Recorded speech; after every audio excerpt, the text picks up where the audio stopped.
បើចង់ឲ្យខ្ញុំបង្កើតប្រធានបទអញ្ចឹងយកប្រធានបទព្រះច័ន្ទចុះលោកម្ចាស់អុករីកនេះមកពីលោកជាអ្នកព្រមឲ្យខ្ញុំចេញប្រធានបទមុនទេណាសូមលោកម្ចាស់អុករីករៀបចំកំណាព្យឲ្យមួយបទមកពន្លឺព្រះច័ន្ទចាំងចែងមុខក្រែស្មានថាជាទឹកសាយលើផែនដីងើយភាក់ក្រឡេកមើលព្រះច័ន្ទអន់ស្រសានឹកដល់ស្រុកកំណើតលោកម្ចាស់អុករីកពិតជាមានការចងចាំល្អមែនមិនឲ្យខុសសំបីតែមួយម៉ាត់អញឲ្យយើងរៀបចំកំណាព្យតែមិនបានប្រាប់ថាឲ្យរៀបចំរឿងក្នុងចិត្តអញឯណា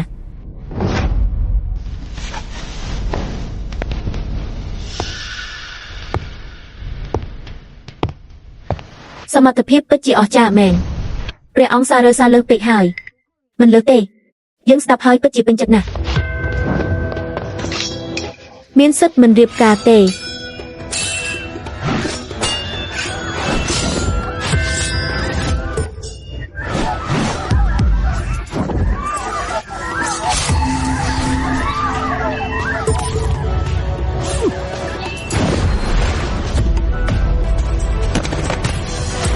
លោកពុកមាការពារម្ចាស់ព្រះរាជាប្រហែលជាយល់ព្រមលើកិច្ចសន្យាដើម្បីសម្រួលស្ថានភាពក្នុងរាជបល្ល័ង្កហើយមើលទៅកុំកម្រើក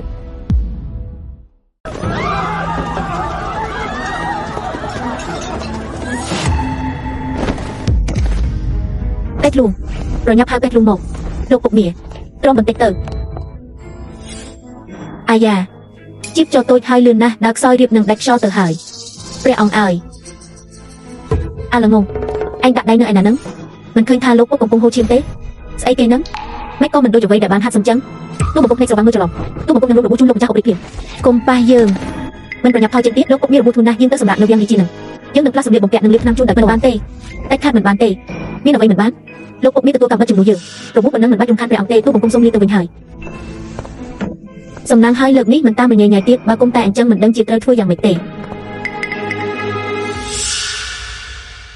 គឺពួកឯងជាអ្នកប្រាប់ថាគេដឹងដំរីហើយទើបយើងព្រមសហការសម្ដែងល្ខោនក៏ល្បិចធ្វើបាបខ្លួនឯងទៅនេះចុះពួកឯងធ្វើការយ៉ាងម៉េចព្រះអង្គសូមអភ័យទោសប៉ុន្តែមានរឿងមួយដែលប្រយោជន៍ខាងក្រោមទឹកមិនយល់តាមពិតលោកម្ចាស់អុករីជាអ្នកចង់ឲ្យព្រះអង្គមានគ្រោះថ្នាក់បំផុតចុះហេតុអ្វីបានជាគេសុខចិត្តបាត់បង់ជីវិតមកជួយព្រះអង្គទៅវិញមែនហើយហេតុអ្វីបានជាគេសុខចិត្តលះបង់ជីវិតមកជួយយើងទោះបីជាឯងមានល្បិចអ្វីនៅក្នុងបេះដូងក៏ដោយឯងដណ្ដើមរាជសម្បត្តិយើងអស់20ឆ្នាំលើកនេះយើងមុខជាបកស្បែកឯងឲ្យតតែបានទូបង្គំសូមក្រាបថ្វាយបង្គំលោកពុកមានឯណាលោកម្ចាស់នៅក្នុងបន្ទប់គេងកំពុងតែផ្លាស់ថ្នាំ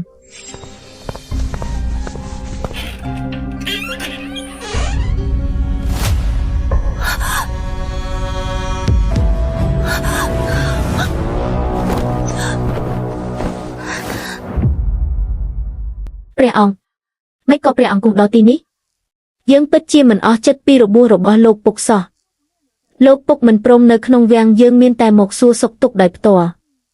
ព្រោះថាទឹកដីនិងរាជបល្ល័ង្ករបស់យើងគឺត្រូវពឹងផ្នែកលើលោកពុកម្នាក់ឯងហើយចប់រលត់ហើយស្ដេចក្មេងនេះមិនត្រឹមតែជាមនុស្សអសមត្ថភាពទេថែមទាំងជាក្មេងមិនទាន់ដាច់ដោះដែលខ្វះមនុស្សមិនបានទៀតស្មានតែជួយជីជួជាស្ថានភាពក្នុងរាជបល្ល័ង្កដើម្បីតបស្នងសង្គមរួចអាចត្រឡប់ទៅក្នុងជីវភាពសប្បាយបានឥឡូវមើលទៅគំនោសម្រាប់នេះប្រហែលជា10 20ឆ្នាំទៀតក៏រត់មិនរួចដែរជីជួឲ្យជីជួអញធ្វើបាបអញកប់យល់ហើយ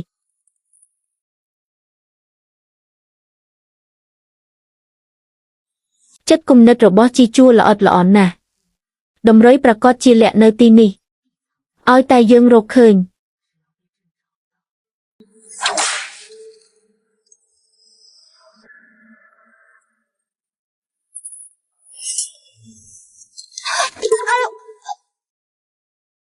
មើលស្អីនឹងភ្លេចខ្លួនម្លេះ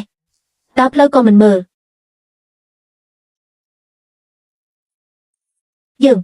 យើងគ្រាន់តែទស្សនាក្រសែភូមិគ្រឹះរបស់លោកពុកប៉ុណ្ណោះមានអ្វីមិនស្រួលមែនទេយើងគ្រាន់តែឆ្ងល់លោកពុកធ្លាប់ប្រាប់ថាលោកពុកមានចំណង់ចំណូលចិត្តលើភេទដូចគ្នាតាក់កាយប៉ុន្តែហេតុអ្វីបានជាភូមិគ្រឹះអុករីកដ៏ធំវឹងល្វើយនេះគ្មានប្រុសស្នេហ៍ឬអ្នកបម្រើប្រុសស្អាតសូម្បីតែម្នាក់ចឹងវ៉ាហើយកុហកធំពេកឥឡូវទៅច្រកកែខៃលែងរួចហើយ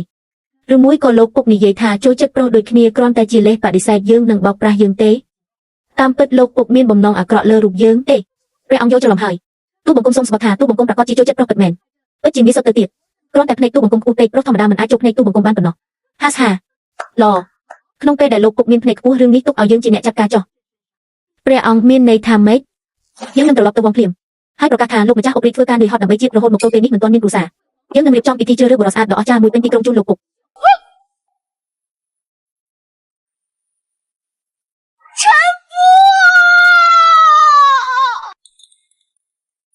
លោកម្ចាស់នេះជាបរិសស្អាតនិងមានសមត្ថភាព4រូបដែលព្រះអង្គបានសម្រិតសម្រាំងយ៉ាងប្រុងប្រយ័ត្នសម្រាប់លោកម្ចាស់មិនមែនទេជាបរិសស្អាតមានប្រាជ្ញាទេព្រះអង្គមានបន្ទូលថាលោកម្ចាស់ធ្វើការនឿយហត់ណាស់ត្រូវតែបើកម្លាំងឲ្យបានល្អលោកម្ចាស់ទូបង្គំដើមឡើយឈ្មោះថៃជូជីស៊ីវសដែកយុគនេះប្រកាសជានឹងធ្វើឲ្យលោកម្ចាស់ស្គាល់នៃគឺភាពជាបរិសត្រង់គឺជាប្រកាសទូបង្គំសូមក្រាបថ្វាយបង្គំលោកម្ចាស់លោកម្ចាស់បើកមាត់លោកម្ចាស់ជាមនុស្សទេវតាអញ្ចឹងប្រកាសជាធុញទ្រាន់នឹងប្រុសធម្មតាហើយមិនដឹងថាសេះព្រៃដូចជាទូបង្គំអាចដាស់ដង្ហើដណ្ដើមយកជ័យជំនះពីលោកម្ចាស់បានទេជី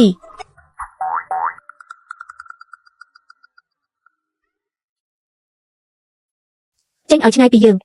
ថ្ងៃនេះយើងមានការងាររវល់ណាស់គ្មានអារម្មណ៍រឿងស្នេហ៍ស្អីទេពួកឯងទាំងអស់គ្នាទៅនៅក្នុងផ្ទះក្រោយទៅបើគ្មានបញ្ជាទេហាមខិតចិត្តបន្ទុកអានសៀវភៅនេះដាច់ខាត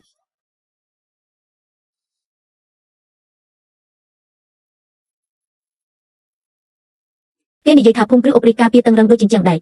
ទីបំផុតនៅតែត្រូវយើងបង្កប់ចាបរោះចូលមកបានដដែលទុកទោសជាមួយមនុស្សលោកពិតជាហត់នឿយជាងការតាំងសមាធិឆ្លងកាត់គ្រោះក្លប់ទៅទៀតប៉ុន្តែសំណាងហើយដែលមនុស្សចម្លែកទាំង4នាក់នោះត្រូវបានចាត់ចែងរួចរាល់អាចស្ងប់ចិត្តបានបន្តិច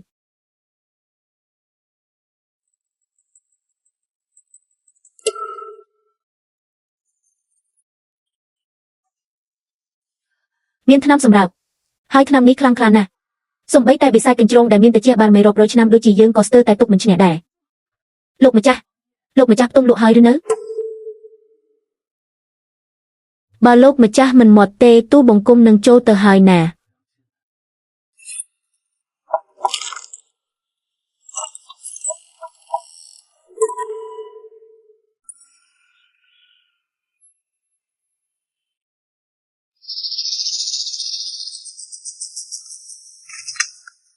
陛下，摄政王将咱们的人全赶去偏厅，根本没机会。意料之中，这只老狐狸倒是警觉。ថ្នាំជប់ស្នេហ៍រាត្រីឆាន់ឈៀវសែនដាក់ចូលទៅក្នុងអាហាររបស់គេមើលថាគេអាចទ្រាំបានយូរប៉ុណ្ណាទូបង្គំសូមទទួលបញ្ជាលោកពុកមាសូមរីករាយជាមួយកាដូដែលយើងជូនចោះ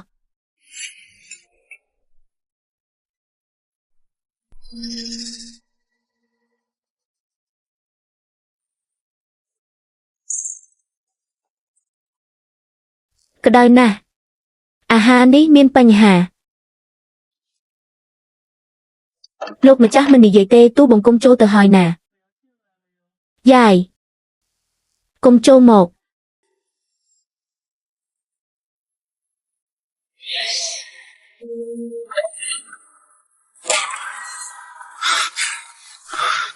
ចង្រៃយកឲ្យវារត់រួចបាត់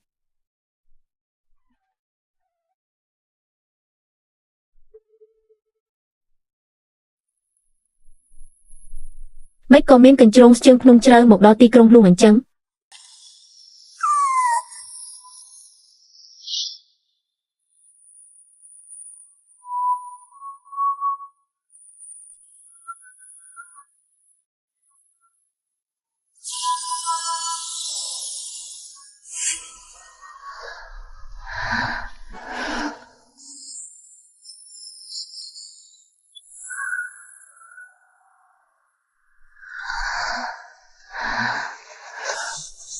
皇叔，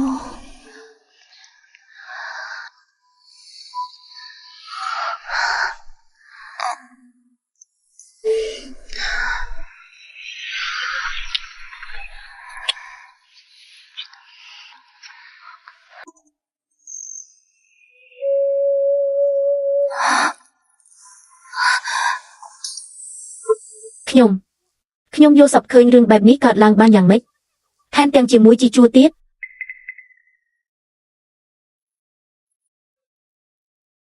ចុះកញ្ជ្រោងនោះឬមួយជាទឹកមែន